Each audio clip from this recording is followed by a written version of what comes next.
And Alex, thank you so much, Stay Up Networks, for having us. We want to give back to the mentality. We want to support the mentality of the network, which is give, give, give, you. And I am so happy today to have Gene Kang with us. He's a personal friend, and so I get to introduce him in a slight way and then let Carrie take over as the person who doesn't know him as much. But before you do that, let's just talk about what the In-Between is. The In-Between is a show where we talk to people about what sustains you. What do you do in between all the angst and anxiety and exciting moments and all those things in life? Is there something you have that keeps your energy and yourself flowing through life? So we're talking about picking people that have some kind of a positive vibe, and we want to know why they have that vibe, pretty much. So we are talking with Gene Kang. And Alex, why did you pick Gene to be on our show? I picked Gene because he exemplifies to me someone who shows what we're all looking for, whatever we call it, a balance of like really trying to make the world a better place and yet striving for self-care at the same time, like looking, to make the world a better place, but also making himself a better person. So I just find everything about Gene encouraging, and I want the world to know about him. Yay. Aww, So excited. So sweet. So you. Gene, before we go into what you do now, though, briefly, I want to hear what you do now, and then I want to find out more about you as a kid and what led up to you being this person Alex is describing that I can't wait to get to know. So just briefly, if you had to say the things you do right now in your life, what are those? Briefly, in 30 seconds or less, right? So I actually am a TV reporter for NBC Los Angeles. That's what pays the bills, you could say. Also, I'm a personal trainer on the side, and with the pandemic that's going on, a lot of people just have lost their focus when it comes to taking care of themselves, right? So just in a nutshell, that's what I do, but there's more that's going on under that. There's more. And I just want to say, Carrie, thank you so much for having me. Alex, thank you so much. I saw some of your other shows, and I was like, you guys had some amazing people on. Beth, I was just watching the interview, and I was like, what a phenomenal human being. So I was like, let me just try to be in that same ballpark, if you will, since you guys were talking about baseball and all that kind of stuff. So thank you. Hoping you're having a piano delivered as we speak, and then you'll just play again. So let's go back, sort of what created Gene. So can you tell us a little bit about where you grew up and a little bit about your childhood, and then I'll ask you a couple more questions about that. I grew up in a frozen tundra. You may know it as Chicago. For some reason, my parents, they moved from South Korea to Chicago in 1976. They must have just pointed out on a map where's the coldest place on this planet, and they were like, let's move there. And it was interesting because as I'm getting older, I'm in my 40s now, but I'm starting to learn more about my own family history, which I really never knew about, because in Asian American families, it's a given that your parents don't talk to you. Like we don't talk about stuff. You just, you kind of keep your head down, and you're supposed to get good grades and just do what your parents say. So going back to Chicago, that's where I was born and raised. And I have to say that I'm so happy to be here in Los Angeles, because I'm like, every winter, there's no white stuff falling from the sky. There's no snow. I'm so happy. But on a deeper level, I am glad that I was born and raised in Chicago, because that gave me so many experiences, just seeing myself, like, who am I as a person? I'm an openly gay Asian man. And it just really created the fabric of who I am as a person. And I had a lot of obstacles growing up, you could say, to say the least. But I feel like I'm rambling. Carrie, did you say something else? No, this is great. So okay. An obstacle that formed you, are you able to answer what that might be? Some obstacle that was in your childhood, or one or two that kind of helped you who you are? Well, for me, I identify as an openly gay Asian man, right? And so what does that mean? And for me, I'm one of those people who's so transparent, because I feel like if we don't tell our own stories, how do we connect with other human beings who may have very different experiences? And so for me, I know this does not define who I am, but I am a proud survivor of child abuse. And I say that openly because, I think when people put up their guards, people may perceive me, or you see somebody else and you're like, oh, unfortunately you judge this book by their cover. You kind of mentally you think, okay, this person lives this kind of life. Oh, they could never understand who I am. And so going back to me, whenever I talk to somebody, that's not the first thing that I say to them, of course. But like for me, it's being that kind of person who has been through that experience as a kid. I felt like I had such severe obstacles from day one. Like I came out screaming from my mom's womb, and then next thing you know, I'm like, here I'm living this sordid life with immigrant parents and all of that. And so for me, that really formed who I was. But on the good side of things, I would say that my grandmother was my biggest hero, because she never was able to really speak English. But I remember growing up in Chicago, and we were living in ethnic neighborhoods. So I was surrounded by Latinos and Black people. And so I'm so happy I had that experience, because that's who I went to school with. And that just showed me that there are people living other types of obstacles, right? Something that may not be child abuse, but maybe poverty or racism, or all of these different kind of things. But with my grandmother, I remember distinctly, she would always take us. I was 5 years old. We'd always take the bus because she didn't really have a lot of money. She grew up in poverty in Korea, and for some reason, she was able to just communicate with people without saying a word. All she could say was hello and thank you. That's pretty much the extent of her English. But I remember going all around Chicago on that bus, and that was like her own private limo, I felt like, and we would go, to eat places. I remember eating at Kentucky Fried Chicken. She couldn't say chicken thigh or chicken leg or chicken breast, right? Or mashed potatoes or that kind of stuff. So I remember her pointing up to the menu, right? And she pointed up to the picture to the cashier. And then she was like, she slapped her thigh, saying chicken thigh, right? And she slapped her breast, meaning chicken breast. And then next thing you know, I'm eating this delicious meal with mashed potatoes and corn on the side, right? With gravy. And so for me as a kid, I really learned that you can express yourself through word and even through your nonverbals. Your heart, to me, her heart could sing, her heart could speak without having that kind of cultural barrier or language barrier or whatnot.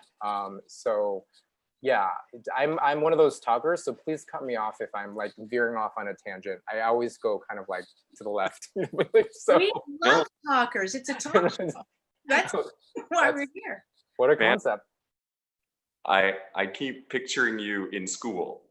Was there a project or an assignment or any moment in school that was an awakening moment for you? There was a lot. I always bring it back to when I was 4 or 5 years old, because I think that was for me, and a lot of kids, I'll remember when I was 5 for the rest of my life. I think those were the formative years of your life, and that's how you start to build your narrative, if you will, of how you relate with the world. I remember this. I do remember being, I think it was in kindergarten, and I went to this religious school, if you will. My whole life, I went to Catholic schools. In grade school, junior high, high school, I even went to a Jesuit university. But bringing it back to when I was a little kid, I remember it was playtime. And so we were all kind of sitting around in a circle, and the girls, if you will, they were playing with their Barbies, right? And playing dollhouse and whatnot. And I distinctly remember that there were G.I. Joes and more boy toys, right? And so for me, being that 4 or 5 year old, I just remember wanting to play with the girls, and then also wanting to play with the guys, the boys. I had no distinction. I was like, okay, whatever. And then I started playing with the Barbies, and then putting them together with the G.I. Joes, right? And having a little dialogue, and they were, having a family and all this kind of stuff. And we didn't think anything about it until the teacher came over and was grabbed the Barbie out of my hand and said, no, that's for the girls, distinctly. And that left this kind of bad taste in my mouth. And I couldn't express it because, I was so young. But I just remember feeling in my heart something's not okay about that. But I'm just a kid.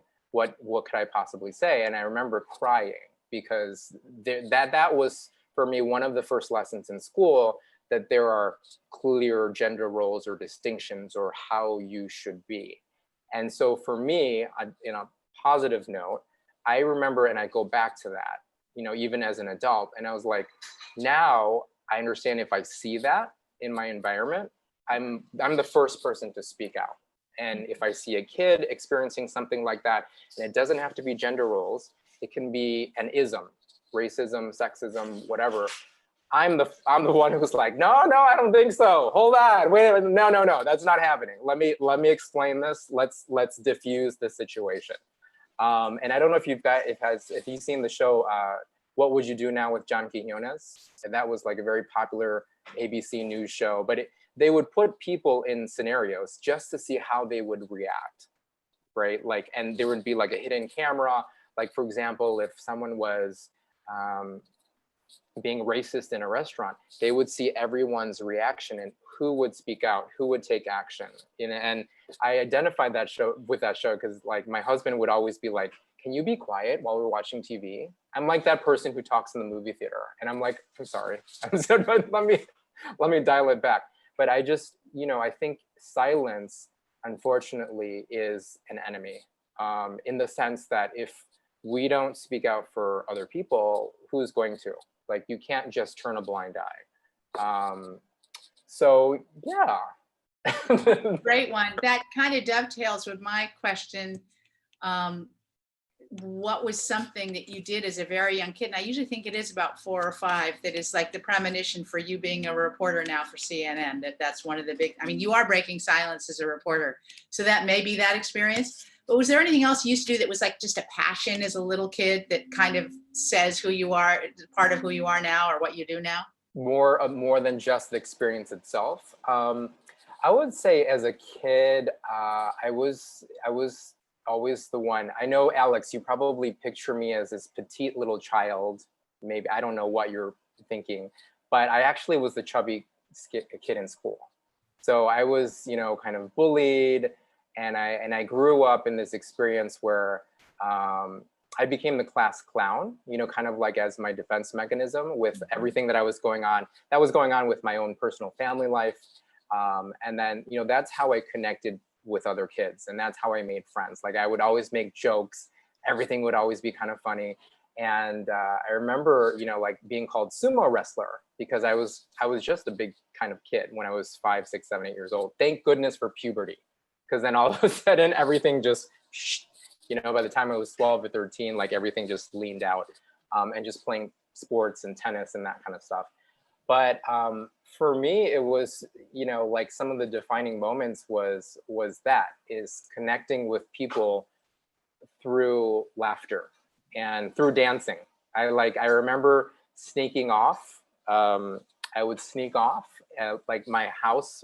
We lived in the Chicago suburbs, and my parents, when they would go to sleep, my room had this patio sliding door at the back, and you could just access the backyard and then hop over the fence and leave.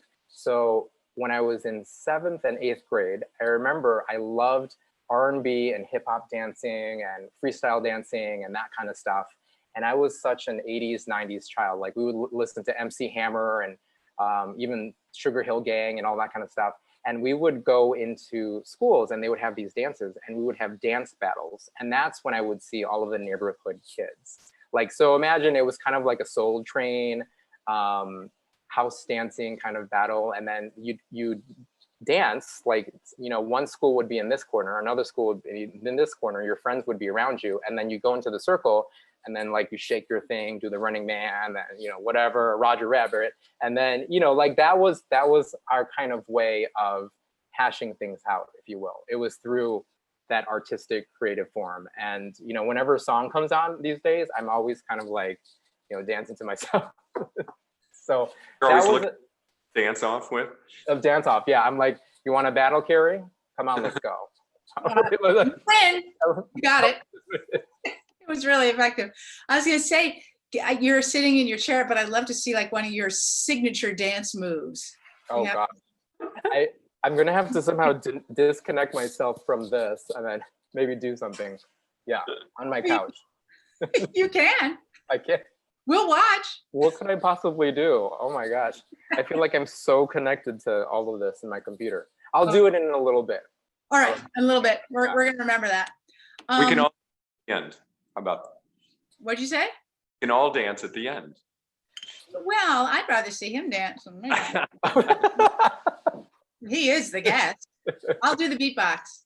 Okay, deal. I just have one basic beat. It's really bad. Do it. Okay, so I think, is there anything else you want to tell us about sort of your formative years, about what created you now? Because I think we're about ready to get into sort of what your philosophy, what fuels you in your life now. But is there anything else about your childhood that we haven't hit that you'd love to say? It's really, for me, was creating friendships with people, and then being able to see life outside of what was going on with just me. And, having these dialogues and conversations with people who didn't look like me, people who didn't have the same backgrounds as me. And so for me, that not only gave this cultural context, but helped me to understand other people as human beings. So that's a thread that has stayed since my childhood. And even since I was a kid, because of those experiences, and I think it's such a benefit and such fortune, but I married into a very mixed family. My husband is white and Latino, and I also have African-American, family members. And I remember our wedding was just, literally like a rainbow of people. And so, that gave me a bigger sense of just putting myself in other people's shoes, if you will. So that's something that I always try to think of. Like, what is it like for somebody else to walk in their shoes? And how can I support and serve other people? When you're a reporter, is that a big part of what you kind of do? 100%. I would definitely 100%, because if I go out, I make sure that I'm talking to a diverse array of people, if you will, and getting to see different sides and perspectives. And one of the biggest compliments, if you will, that I get from people if I interview them, because unfortunately, like with the news, there are a lot of tragic things that happen, but there are also a lot of wonderful things that happen. So for me, the way that I approach it is, I'll give you a real life example. There was a mother who lost her daughter. The daughter went on this party bus in Santa Monica, and it was supposed to be a big birthday celebration. But unfortunately, it dovetailed into a night of violence, and her daughter was shot and killed, like total innocent victim, right? And so when I went to go interview this mother in South Central LA, I approached it as, even before I walked in the house, I was like, okay, imagine that if I'm a mom and I just lost my daughter, the one person in my life that I absolutely love, like, what would that feel like, right? Putting myself in their shoes for a second even. And then when I walked into their homes, because we go into these people's homes and it's like, I'm meeting you for the first time and you're telling me about the worst time in your life, right? And then after talking to her and listening to her and telling her story, my approach was, she happened to be African-American, she happened to be Black. It wasn't that it was a Black mother losing a Black child. No, it was a mother losing a child, right? So that other people can understand this. And I remember the biggest compliment is that weeks later, we stayed connected on social media and Facebook and Instagram. And she said, Gene, there were other reporters who came into my home, but you were the only one who was compassionate, and I felt like you actually cared. And so from that time, from 3 years ago, we're still friends. And so I was just checking on her, not work related. How are you doing? Is there anything that I can do to help? And so for me, that's kind of the compass, if you will, if I'm doing more beyond just my paycheck, right? Because if I clock in and I clock out, I could just say, I'm done with that. That has nothing to do with me. But I feel like I have this opportunity to connect with people, like out in Los Angeles, out in Orange County, wherever we are sent to. So you really have a mission in Yes. your work. Your work is much more than work. There's a mission behind it, whatever you do, whether you're dancing or doing your work. My mission when I'm dancing is to entertain and just have a really good time. All right. have the best time of your life. And then, when I go to work, I'm just, I don't know, just awakened in a sense that as a storyteller, there's so much more that we can do. Yeah. So again, we don't want to focus too much. We want to get to the underneath. But before we get Yes. there, what was the path to become a reporter? Was that intentional, and how did that happen? That was by accident. I'm supposed to be Dr. Kang. Sorry, doctor. Yes, and so my parents, a lot of it was when I was when I was younger, they had 3 options for me, and I was the firstborn son of 2. So I'm 7 years older than my younger brother. But our options growing up were doctor, lawyer, or if you wanted an exotic career, you can be an engineer, right? So that's what I was. Engineer, yay! Like, how rebellious. So that was what we were told over and over again. And I remember being, I was having my summer vacation. And my dad was like, all right, you're going to have to flip through the encyclopedia and you're going to give me book reports on what it is to be each doctor, lawyer, or engineer. Wow. And you have to do a 10-page report on each career. And so I did it very reluctantly. And then I remember being in his office downstairs, and then he's like, are you done with it? And I was like, yeah, here you go. And I remember, it was handwritten. I gave it to him. And I was like, can I go play with my friends now? And, he could just sense that I was so not enthused. And then he read through them. And then later on, a few days later, he's like, okay, so which one have you chosen? I'm like 12. What do you mean, which one have I chosen? And so that experience, that really showed me at a very young age, I'm like, what do I absolutely not want to be, on this earth? And then it wasn't until college that I ran into this woman who was a TV anchor in San Diego, and Leanne Kim, she was a family friend, and we went to her wedding. I was 19 at the time. And she, for some reason, during her own wedding, in this beautiful gown, comes over to me during the reception, and she's like, hey, I just wanted to talk to you for a second. I was like, oh, I thought she was just going to say thanks for coming to the wedding, that kind of stuff. But instead, she's like, have you ever considered a career in broadcast journalism? And like, my eyes just went like, what? Like, why are you asking me this? What are you talking about? Like, at the time in college, I was actually pre-med. Like, I was taking the biology and the science courses and all reluctantly. And she, she said, well, really, it's because I want to talk to you about this career, because we need more people and representation matters. We need more Asian Americans on television, in film, on Broadway, in journalism, on news, because we have to be visible, because there are so many people who are voiceless. And just straight out, I was like, I thought she was going to talk about a delicious cocktail or what, I don't know what she was going to talk about. Not that. And for me, she was a mentor in many ways. And from that point, I literally changed my major. And then I realized that I love storytelling. I love people.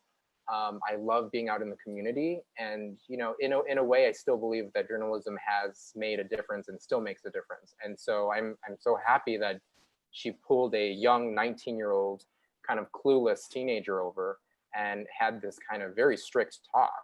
And that literally changed the trajectory of my career and my life in a way. That is a great story, because any one of us could do that accidentally, not knowing the power we're having, but seeing who someone is and saying, this could be what you could do. It totally changed your life. That's a really cool story. Very cool. Should we dive in between, Alex? Yes. So your energy is amazing. You have a really strong sense of your purpose in life. So is there a value system, a belief, an approach you have, a spiritual practice, anything like that kind of fuels you, that keeps you in this wonderful, clear, positive energy you seem to exude? Yeah, I'd have to say, when the cameras go off, I turn into this evil person. No, I'm just kidding. No, they're not. Show us. No. That's what I wanted to say. Thank you. Yes, no, it's just, it's a battle. And I think for every person on this planet, we have a struggle. There's something that we all go through, right? And I've always had this feeling in the back of my head, like, when I was younger and as I was growing up, I was like, oh, you could never understand me. I've been through so many devastating things. Like that was the broken record that was going off in my head.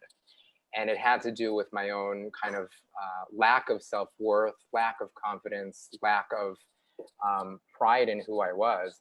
And so, you know, even today as a 42-year-old man, I still have those battles internally, right? It just doesn't come out of my mouth as it did when I was a teenager.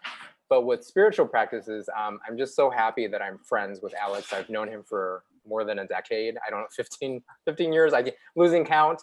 But, you know, in a nutshell, it was Tina Turner who I remember seeing What's Love Got to Do with It? And I remember seeing that more than 20 years ago. And in the beginning, she's, you know, doing this thing. And I see like prayer beads and she is saying Nam Myoho Renge Kyo. And when I saw the movie, I didn't even think twice about it. I just was like, wow, this woman, she lived with Ike Turner and she went through drug abuse and violence. And that's what I resonated with. I was like, oh, look at that.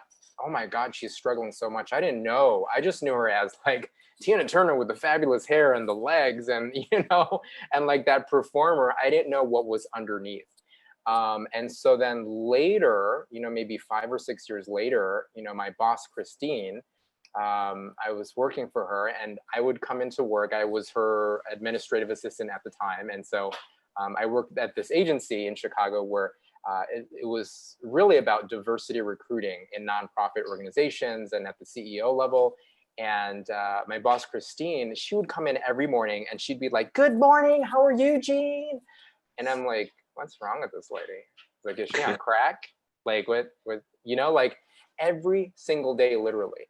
And I would be the one as a 26-year-old, I was like, I'm okay. You know, I was really just going through it. You know, I just was so not happy with myself. I was depressed. I was going through a lot of things internally. And later I come to find out that she was actually going through foreclosure. Her kids had just gone off to college. She was facing bankruptcy. She had moved offices from one street to the next.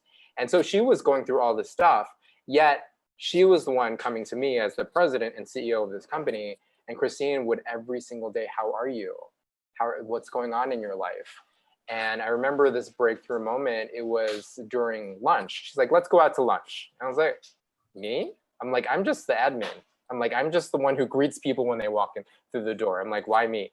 And so during that lunch, she gave me this card that said Nam Myoho Renge Kyo. And it was very interesting because I was Catholic.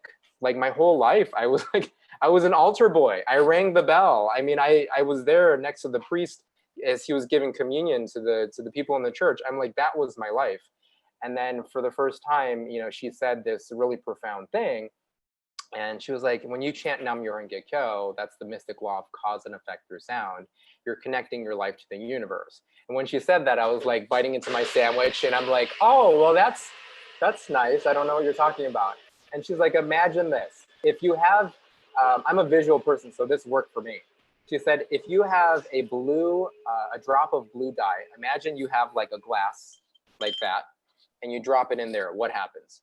I'm like, oh, it turns blue, right? Instantly. And she goes, okay, take that same drop and go to the ocean and drop it in there. What happens? I'm like, nothing really. You don't really see anything. And she's like, well, that's what happens with this kind of philosophy or spiritual practice, is that when you start chanting or praying this Nam Myoho Renge Kyo, your life communes and connects to something vast. You connect with the universe and you realize that whatever I'm going through in this moment, it doesn't define who I am. It's just that experience that I'm living right now. But we have this vast power of the universe right within our own lives, in our own hearts. And that just in a way gave me a lot of freedom, because then it felt like this huge boulder was lifted off of my shoulders, which I was carrying for 25, 26 years. And that was the beginning of me kind of emancipating myself from having to live a life of suffering, but instead seeing suffering in a very different viewpoint. Like, hey, we all go through this as human beings. Am I going to cry about it while I'm suffering? Or am I going to choose hope and I'm gonna laugh and find joy in my struggles? Like those are two totally different perspectives. And, I wish I said that I felt like joyful when I'm struggling, at work or with my family every single day to day. But it is that moment to moment struggle. Like I'm going to fight and I'm going to win. And I'm also going to help people in my environment, whoever they are, whoever happens to be in my environment. I'm going to help them smile. I'm going to help them laugh. And so it's a greater self, if you will, instead of just thinking about your own problems. But may I ask, this is amazing. Like, how does that sense of greater self help you with your daily life? My daily, like every day. Well, like you have a challenge that many people experience. You have abuse in your past. So how did this philosophy help you through that or transform that? It goes back to what you guys were talking about earlier, and it's a mission. Carrie, you said that word, and I go, that's what drives me personally. Like some people are mission driven. Some people are driven by other things, if you will. And so for me, if I know, having lived in my own shoes, that there is abuse, there is violence in the world, there's a huge problem with silence, right? And so I feel like that's why I was born in this skin as a gay man, a gay Asian man, right? And so to be able to transform these things. So if I go back to that being my prime point, and I remind myself, I have to encourage myself. And we have this beautiful Buddhist philosophy in the SGI USA where we actually chant and we recite portions of the Lotus Sutra in the morning and in the evening. So this has built a daily rhythm for me, and that brings me back home, if you will. It brings me back home. No matter what happens throughout the day, it brings me back and reminds me to what is my mission? What am I doing to help other people? And am I using my authentic voice, right? Because I can tell you this, no shade, no pink lemonade, but we really try to unite and encourage other TV reporters as we're out in the field. Like that's my whole thing. It's like, how can we support each other? Even if you work at a different TV station, like that's something that I always think about. Like, how do I create unity instead of disharmony and fighting with each other? Because it's very competitive. You guys work in the arts and entertainment world, and my actor friends, they tell me it's so fiercely competitive. But it's not about stepping on each other's shoes, right? It's about, hey, you got the part, congratulations, I'm very happy for you. What can I do to practice? What can I do to improve myself? And that we can further our cause together, if you will. Because I have a lot of creative friends, and what you guys do day in and day out, I have to say, it can be very challenging. And I'm right there with you. Like as a TV reporter, it can be very challenging. And so, for me, to answer your question, Alex, it's going back home, going back to what is it that I want to accomplish with myself. And that daily struggle is doing what we call that inner transformation or human revolution. It's not about what other people are doing to you, but it's really about what am I doing and how do I transform this so that when I go back out into society, I'm able to affect real change, and connect with people in a meaningful, deep way. Is there ever a moment, I don't know if I ask this, if this could be tricky to answer, but you're working for a big corporation. Yeah. I would imagine there'd be moments where you're asked not to be authentic, to not follow your mission. And how do you do that? Is that true? First of all? Well, for me, the outlet has been social media. Thank goodness that we live in 2020, because I can't imagine being a broadcaster in 1950 or 1960 or the 70s, where you didn't have this immediate connection with people just by going on Instagram, Facebook, or YouTube, or this kind of thing. Where I have to say, NBC as a corporation has really highlighted diversity and being your authentic self. And of course, as a journalist, I cannot go out and say, okay, I'm for Trump or against Trump. Right? Like there are certain parameters, I'm not going to be holding a sign saying, pro this or pro, anti this. it's not that. It's more of when I'm posting like on Instagram, for example, like when COVID-19 hit, we know our president, he called it the Chinese virus, he called it the Hong Kong flu, he called, all of these horrible, horrible things with this, racist undertone. And we all know that, right? And so I'm part of a nonprofit called Asian American Journalists Association, and there are other minority journalists associations for journalists, for Black journalists, Hispanic journalists, Native American journalists. But we really united, and we're able to use our platforms. And we had 3 different virtual Zoom events. One of them was about COVID-19 and racism against Asian Americans. Another one was a town hall where we had George Takei, who is well known as Sulu from Star Trek. He's very vocal, on his social media platforms. We have Tai Ma, who is going to be in the new Mulan movie coming out hopefully in July.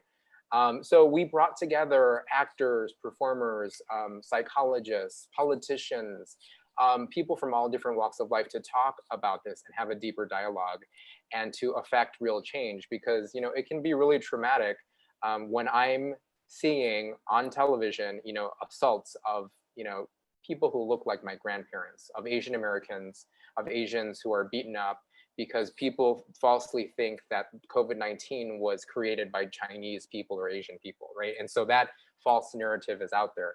So Carrie, to your point, of course, I don't say that when I'm reporting the news, on NBC LA. I would never say that kind of stuff on television.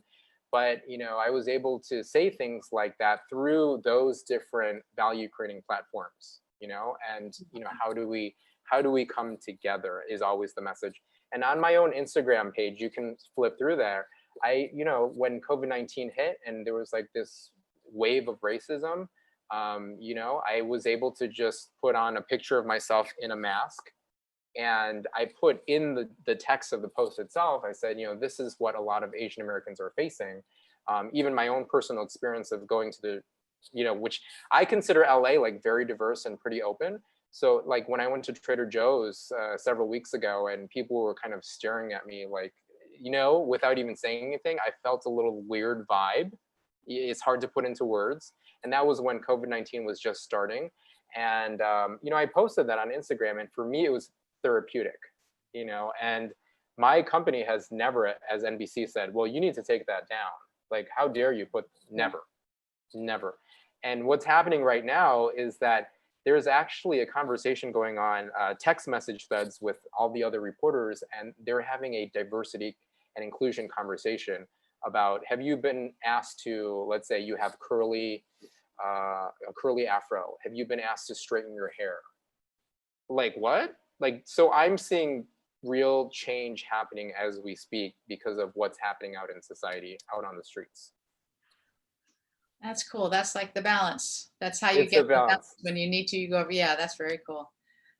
How does this philosophy in moments of, like, do you feel fear, and how do you use this to help you with fear, or when you have anxiety or anger, any of those sort of things? All of the above. I have all of that. Let's start with on the field, just to narrow the question for a second. Like when in this time of pandemic and what is it? How are you dealing with being on the ground? It's been scary. I'll be totally honest with you. There's no need to embellish it. Like when we first started covering COVID-19, I had 2 opportunities to do a live shot from my living room. So I set up my own camera and my lights, and I was like, let's go, let's do this. So I literally did it here on my couch. But then 95% of the time, we're like out in the field. And so I'm not a trained medical professional. I'm learning just like everyone else, like how to deal with the situation. But in the beginning, it was like, okay, how close are we supposed to be? What about that 6-foot barrier? So we've actually put microphones on extenders to try to keep that distance. We actually put signs that say, please keep 6 feet back from our live trucks, because I don't know what it is. People see live trucks and they just want to come up and talk to you. And I'm like, I usually would, but please, like, stay love you, but stay back, please. It's a health issue. But with all of the protests that have been going on, it's this balance of, how do you cover history as it's happening? At the same time, how do I not come home with COVID-19? Like, that was my biggest fear. So, Alex knows a little bit about this, but maybe about a month ago or so, I went out, and the Flower District here in Los Angeles just reopened on Mother's Day. So I was like going to my live shot, and I was thinking in the back of my head, I was like, what is this going to look like? You're having me drive over there, meet my photographer, and then we show up, and I was stuck in traffic. I'm like, I haven't seen traffic for like months. Like, what is this? There were literally thousands of people walking around, squeezed into these flower shops, and I'm like, oh. And so while we kept our distance, like a block or two away from people doing our live shots, I just remember thinking, oh no, what if I get sick, right? And the next day I woke up with a fever, and I was like, uh-oh. And so I had this fever of 101 degrees. And then, my husband kept on telling me, he's like, check your health, check your temperature. And so my worst nightmare, if you will, being out in the field, the fear of getting ill, kind of came true. And so that fever lasted for about 5 days. And then my doctor was like, okay, you need to go get a COVID-19 test. And I can laugh about it now, because I remember watching all the videos that were put out by the city. And I was thinking that it was going to be like a mouth swab, right? So you put like a little cotton swab in your mouth, and then you should be done. And I was like, okay, that should be fine. It was like a drive-through. And I'm picturing in my head, okay, this is going to be like driving through to McDonald's or whatever. Well, instead, you get up there. This person is covered head to toe in this outfit for their safety. And the nurse is like, okay, lean back. And then she stuck this cotton swab down my nose that was like 6 inches long. And I was like, nice to meet you. It was like, that was not what I was expecting. But fortunately, I came back and tested negative. But my doctor was like, there's a lot of false negative tests that are going around. Just be extra careful. So living through that actually helped me to face my fear. And from that moment forward, I felt more courage, as cheesy as that sounds, because I was like, I'm not thinking about this anymore. Am I going to get sick? If I was sick, I felt it. If I had COVID, yes or no, I went through it. And then from that moment going forward, that's when the protests started breaking out. And so when I go out in the field, I'm extremely cautious, but I realize that there is a mission there. That's to tell the stories of the people on the ground. And that's to make sure all of this is documented in a way. Because I love watching documentaries, and that's another thing. I love, my husband and I just watched something on Thurgood Marshall, one of the greatest Supreme Court justices out there. And, his fight in the Deep South for desegregation and Jim Crow laws.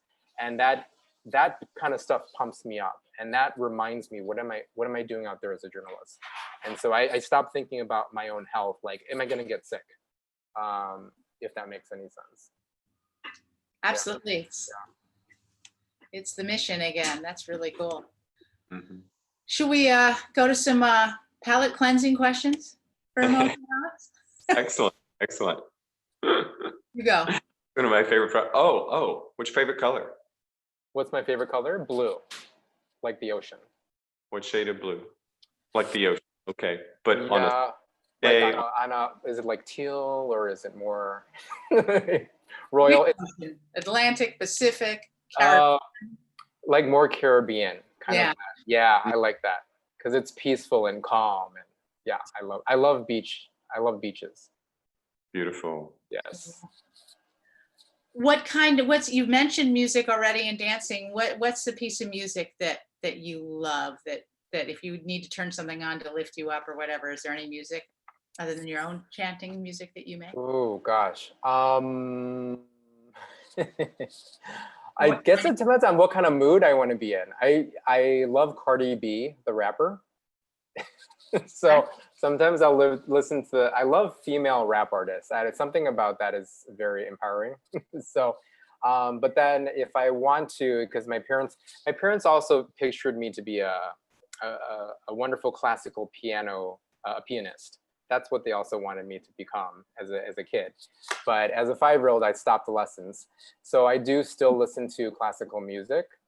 For some reason that really does, like Mozart and Beethoven, it calms me down, or it has me thinking, I guess. It helps me clean the palate, if you will.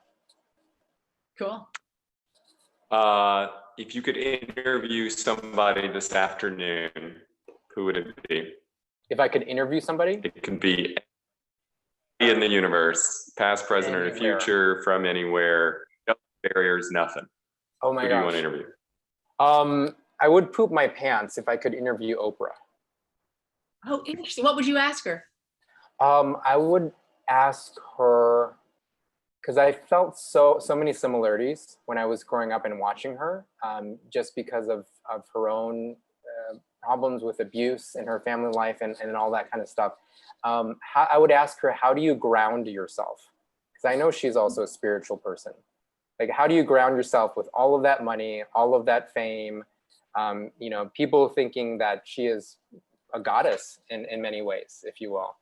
Because, you know, she has so much reverence and so much respect for people. But how do you stay grounded when you have all that money? Because I don't know what it's like to have all that money, right? So it's easier to stay grounded. But how do you keep yourself from all of the things, unfortunately, that do come with money, right? Some of the negative things in life.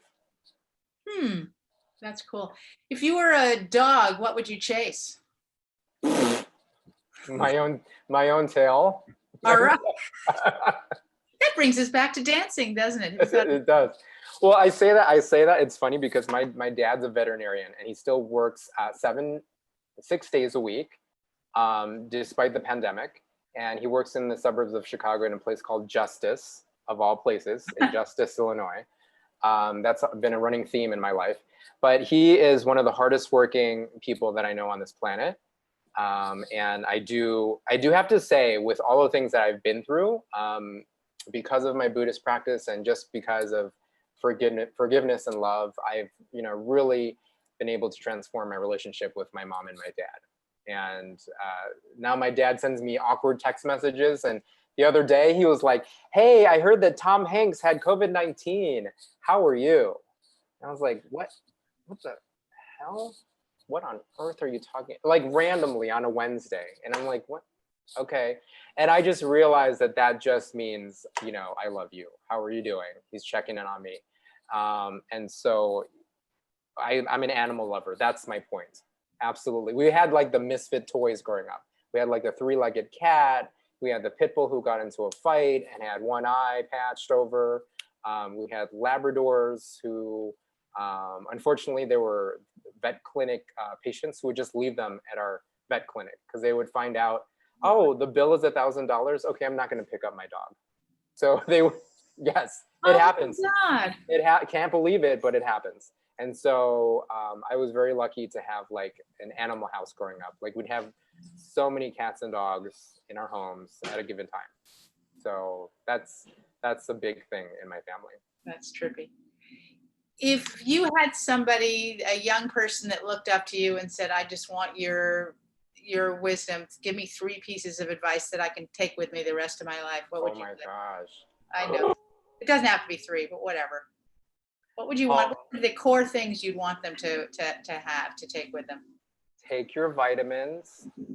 No, I'm just kidding. That's the health part of it. Okay. No. Always be yourself. Always be yourself. No matter what the world tells you to be, always be yourself. Remember to help other people along the way, no matter what you're doing. And the last thing would be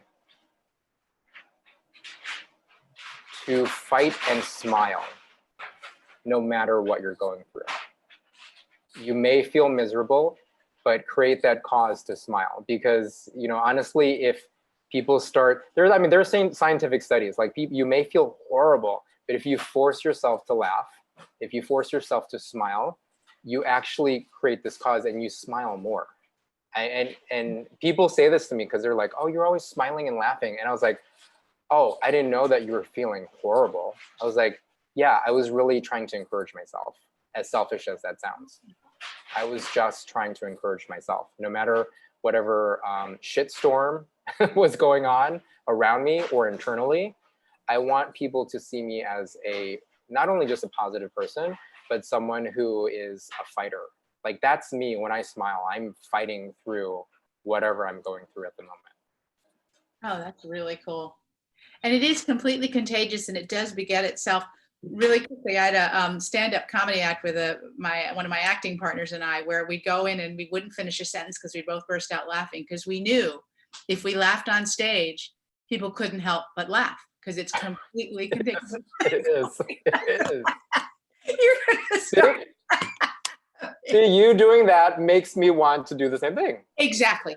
It's the most empathic moment, I think, laughter and smiling. It's where empathy meets. And we were great. We were asked to come back to this big thing, but we didn't realize people would be drunk when we were asked to come back to this big, like, one-nighter. And they were so drunk that ability to empathize, or that sensitivity, was kind of dulled. And they kind of went, and we walked off stage because it wasn't working. But it worked with people who were sober. It was incredible. So there you go. The margaritas help, let me tell you that. That always loosens people up a little bit. The 2-drink minimum. Yeah, but not too much, because then Not too much, yeah. Right. Just enough. We sort of had like a wrap-up question. I don't know, Alex, is there anything else before we get to a final question? You want to? I don't know why I need to ask this, but like, what you just gave us, what you would encourage someone about, is that the same thing that you would say to your child self? Ooh. Or is there anything you would add? I see what you're doing, Alex. You're trying to make me cry. This is what I know Smile. This is what I know about Alex, is that we're such good friends that whenever he starts crying, I am all of a sudden that one tear starts going down my cheek. Like, that's that connection that we have. But okay, what would I say to my child self? Would you add anything? Is that what you'd say? Yeah. What would I say to my child self, really?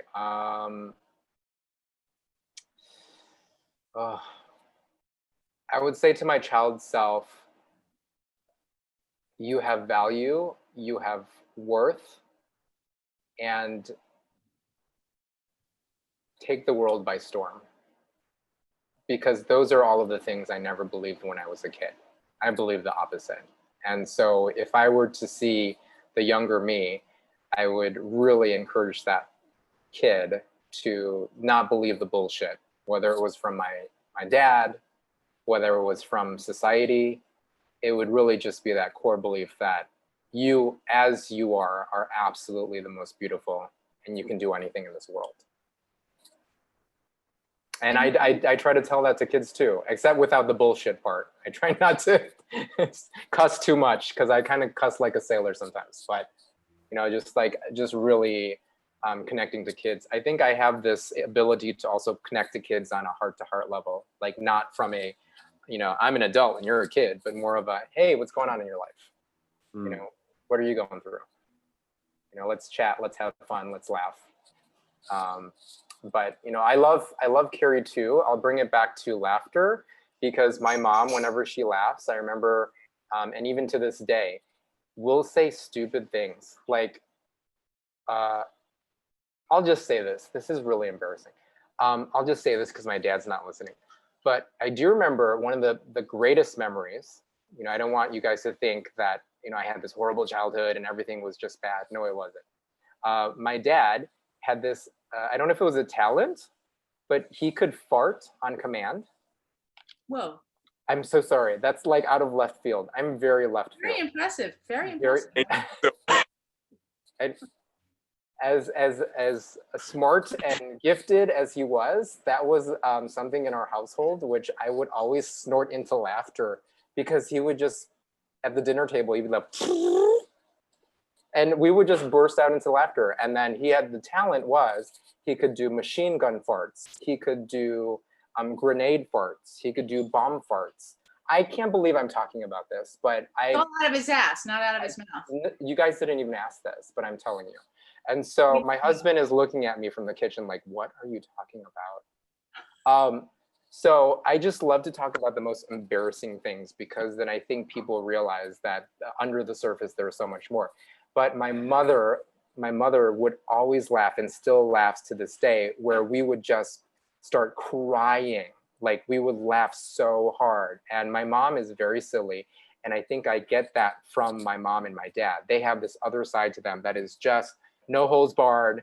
Like, we're dying laughing and we're just complete idiots. Like, that's, you know, like, we don't care. And so I think that was something that I took from my childhood, and I'm like that. And when I meet new people, I always just try to like take down all of the barriers, if you will, and just tell stupid stories like that. And then people realize it's like, oh, you're an idiot just like I am.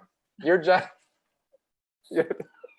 you're not this TV reporter, or you're this person who I perceive, right? And so I try to just put down my armor, if you will. And my dad, still, he's a great farter. And do you have that skill? Did it come down to you? It'd be great if you could end that little story with an example. But on a fart. yes. On that note, yes. The other thing I was gonna say is you got to record all those different farts. That's a talent. Can I, if I ever went into the acting world, that would be my audition reel, I think. Just. That would be if you can do it. Can you do it? Do you have the same talent? Let me eat lunch first, and then. No, let's not. Without the lunch. No smells, just the farts. Anyway, you got to put it on tape. That would be really fun to have him. I mean, if you had a video of him just farting different sound effect farts. Wow. Coming up, that's fart your father sounds like.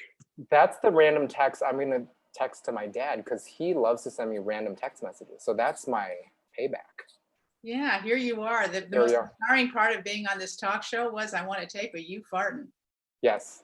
And we're going to put it on YouTube. It's going to go viral. It will go viral. The veterinarian who can fart. It's amazing. Oh my God. I'm so sorry. I was supposed to bring class to your show, but it's devolved into something. We did not hire you for class. We did okay. You knew about the farting in your background. Oh, you did. You did the research. Okay. We also get gas. We're about to end. Speaking of farts, we got a thumbs up from Andy on the farts. Yeah, we're all into farts. Farts are funny. You know, I was going to write a sketch about how the Greek gods invented the fart sound. Like, they tried all these tryout sounds. Like, what about bing? It's like, no, that's not good. What about whoa? No. And then they come up with, no, that's good. That's funny. So again, farts are really funny. I just got to say. So we have like a minute or two left. Is there anything else that you haven't said, and you, like 10 minutes from now, you go, God, I wish I'd said this. Is there anything else that you want to leave us with? Anything that I've not talked about? Gosh. I think kindness right now is, we have to be kinder to each other. Like, I know what's going on in the world right now. I feel like the civil rights movement is really going to a different degree, where we're seeing people of all colors, you know, walking together, standing for Black lives. And people are having very tough dialogues, uncomfortable dialogues with each other about race, about, you know, sexism, about any kind of isms that are going on right now. And I think it just starts at home. You know, like having the conversation with your husband or your wife or your kids or your parents. And so I will say this, I've started to have a tough conversation with my parents, because I told Alex this, but, you know, growing up in somewhat of a privileged life, if you will, as an Asian American, and, you know, my parents working their way up and living the American dream, somewhere along the lines, we were kind of asked to assimilate into society. And that meant just keeping your head down and enjoying your privilege, if you will. And so I've now had this kind of tough dialogues with my mom and my dad about Black Lives Matter. What does that mean? You know, like, how can we support, how can we unlearn some of the false narratives in our American history? And so for me, I've, you know, been there as an ally, and I continue to learn and educate myself. And whenever I talk to my Black friends or Hispanic friends or, you know, white friends, we consistently talk about these things. to the point where if it's uncomfortable, great, because we're on the right path. Because there will be one day where we talk about it and we're totally comfortable, like it's not even a thing. So I would love to be in the year 2050 and we're like, can you imagine? We got through this in 2020, like 30 years ago, and our country is a much more diverse, loving, and kind place. But I think that's where it starts, is kindness. Wow, what a great ending. And it's 1 o'clock exactly. So we can't do better than this. You're amazing. I'm so happy to have gotten to know you more, Gene. I hope I can talk to you more in life. Yes. Thank you, Alex, for having him. Thank you, Stay Up Networks, for having us. And I guess we say farewell. Bye. Bye. Bye. You're up. Oh, here's the dance. Oh, All right, this- here we go. Sprinkler, the sprinkler. Okay, we're dancing our way off. Who's gonna hit the leave button? I'll hit